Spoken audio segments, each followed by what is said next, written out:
Time remapping. What is time remapping for? Time remapping is needed to dynamically change the speed inside the clip.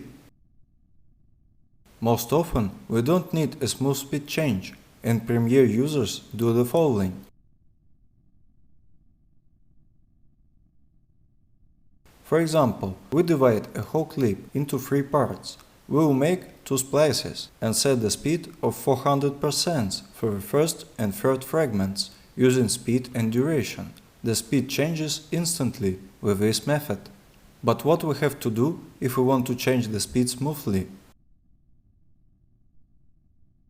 To do it, we go to Effect Controls and find Time Remapping, where the clip speed is 100%. We need to turn on the stopwatch and put the first point on a special panel to start changing it dynamically. Unlike the points of other parameters, the time remapping points have a beginning and an end. 2 points are already at the point itself, and they have an interval where the speed changes. Here we see the period of speed change on the left and right. Therefore, if we raise the left part of the speed, and length of the clip will change because its speed has become, for example, 200%. And after this interval, the clip speed will return to 100%.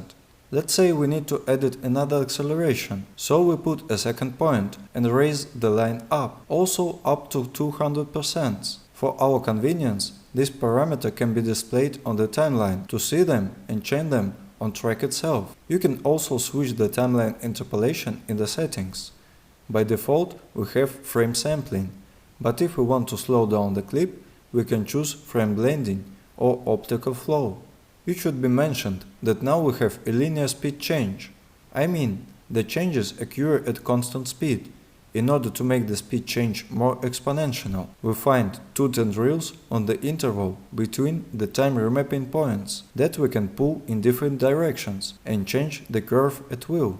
For example, let's create a curve with a S-shaped band, like this, and the next point is linear, and this one is exponential. We can also adjust the speed change. Let's make the second point S-shaped. This is how time remapping works.